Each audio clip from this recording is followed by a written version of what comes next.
என்னென்ன இருக்கு அப்படின்னா ஷாஃப்ட் கீ கப்ளிங் மொத்தம் 3 டாபிக் இருக்கு. என்னதுன்னா ஷாஃப்ட் கீ அதுக்கப்புறம் கப்ளிங் மொத்தம் 3 டாபிக் இருக்கு.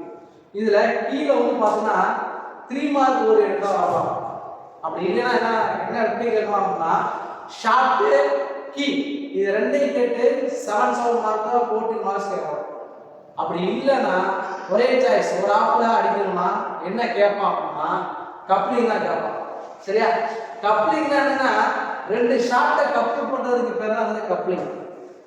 இப்ப ஷார்ட்டா தான் எடுத்தா போனா அதோட குறைஞ்ச போயிட்டு டிஸ்டன்ஸ் எவ்வளவு டிரான்ஸ்மிஷன் வந்து இங்க இருந்து அங்க கடத்தோம் அப்படின்னா ஒரு 7 மீட்டர் தான் கடத்தோம்.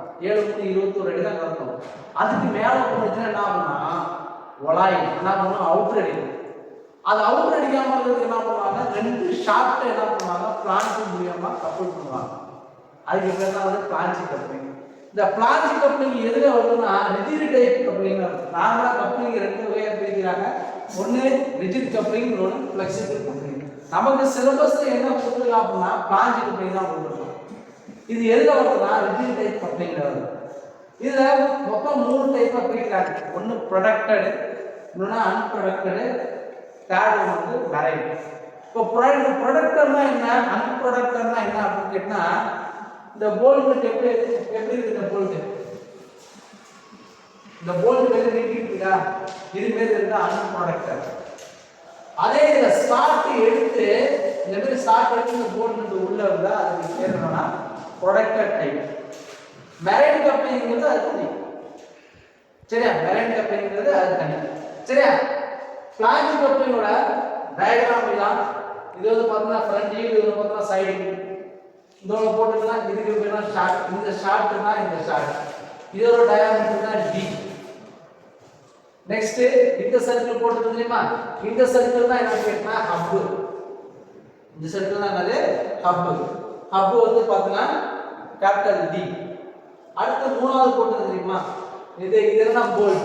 சரி, இந்த போல்டோட சென்டர் லைனும் கீழ உள்ள போல்டோட சென்டர் லைனும் என்ன சொல்றாங்க அப்படின்னா D1 னு சொல்றாங்க. அவுட்டர் டயாமீட்டர் ஆஃப் தி என்னது போல்ட் சர்க்கிள் சொல்றாங்க. அந்த சர்க்கிள் தான் இது. இந்த போல்ட் போட்டு பாத்தீங்களா? இதான் வந்து அவுட்டர் சர்க்கிள் என்னது D1. நெக்ஸ்ட் வந்து பார்த்தா D2. D2 னா இந்த பிளான்ட்டோட கடைசி வட்டம். இந்த பிளான்ட்டோட கடைசி வட்டம் தோல்ல சொன்னீங்களா? இதுல இருந்து இது வரைக்கும் என்னது D. இதுல இருந்து இது வரைக்கும் உள்ளது D2. அப்ப என்ன கண்டுபிடிக்க போறோம்னா நம்ம வந்து டார்க் தான் ஃபர்ஸ்ட் ஃபைண்ட் அவுட் பண்ணணும். என்ன ஃபைண்ட் அவுட் பண்ணணும்னா டார்க் ஃபைண்ட் அவுட் பண்ணணும். இந்த ப்ராப்ளம் வந்து டார்க். ரெண்டாவது என்ன கண்டுபிடிக்க போறோம்? ரெண்டாவது ஸ்டெப் அப்படின்னு கேட்டா என்ன கண்டுபிடிக்க போறோம்னு கேட்டீங்கன்னா டயாமீட்டர். மூணாவது ஸ்டெப் வந்து பாத்தீங்கன்னா 7.134ல ஜெனரல் டைமென்ஷன். அதுக்கப்புறம் ஷார்ட்டை கம்பேர் பண்ணும்போது என்ன பண்ணிருப்பாங்க? கீ போட்டு அடிச்சிருப்பாங்க. என்ன பண்ணிருப்பாங்க? கீ போட்டு அடிச்சிருப்பாங்க. சரியா? அது வந்து பாத்தீங்கன்னா டேப்பர். அது பாத்தீங்கன்னா டேப்பர். அந்த கீயோட விட்த் எவ்வளவு, ஹைட் எவ்வளவு போட்டுருப்பாங்க. அஞ்சாவது ஸ்டெப் வந்து பாத்தீங்கன்னா இதுல போட்டுள்ள போல்ட், இந்த போல்டோட டயாமீட்டர் எவ்வளவு, அதான் என்னது D1. Small D1. Small D1 னா என்ன தெரியுதா? ஸ்மால் D1 னா போல்டோட டயாமீட்டர். இந்த ஸ்மால் D னா ஷார்ட்டோட டயாமீட்டர். இந்த D னா கப்போட டயாமீட்டர். கேபிட்டல் D1 னா என்னது outer diameter of the bolt circle. அப்புறம் D2 னா என்னன்னு கேட்டா என்னது அப் டு டாப்ல இருந்து பாட்டம் வரைக்கும் உள்ள ஹைட் ஆஃப் தி சர்க்கிள். இது ஃப்ரண்ட் வியூ, இது வந்து டாப் வியூ.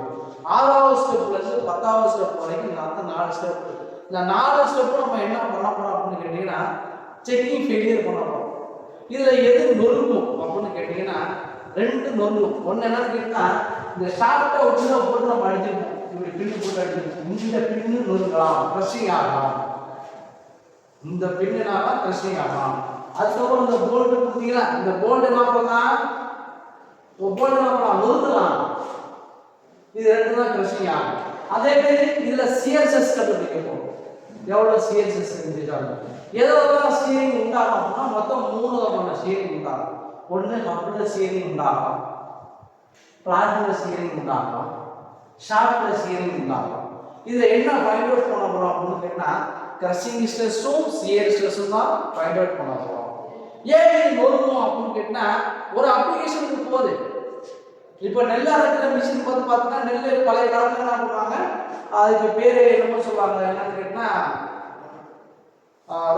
சாரி அது பேரு சமீர் தெரியல. என்னன்னு கேட்பாங்க, நெல்லை வந்து இப்போ வந்து அறுக்குறாங்க, மிஷினே அறுத்து நம்ம வந்து மிஷினே நெல்லா கொடுக்குது.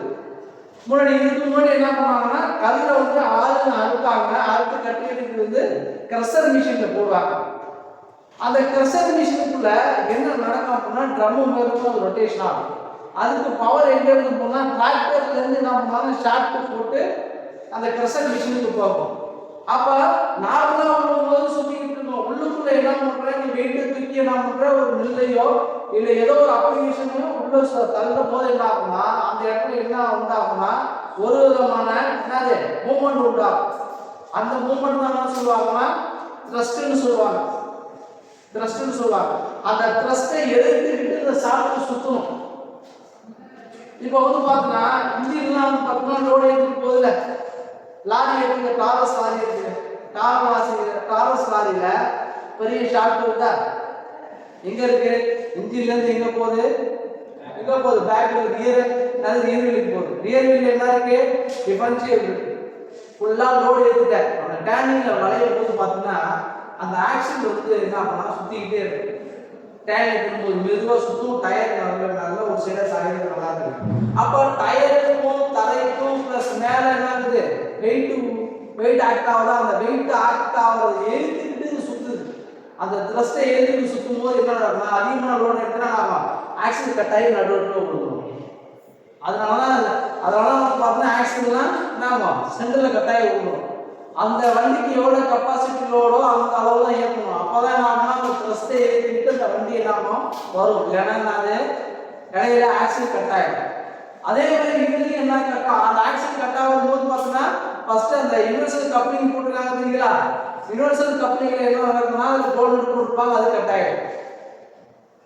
இல்லைன்னா உங்களுக்கு ஸ்பெயின்ஸ் போட்டுருப்பாங்க, ஸ்பெயின்ஸ்னா நிறைய டிவிஎஸ் இருக்கும், அந்த டிவிஎஸ் தான் சொல்லி விட்டுருப்பாங்க.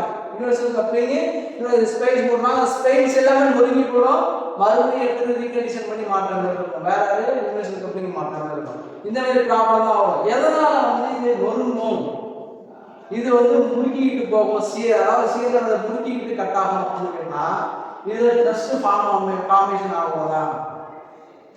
சரியா?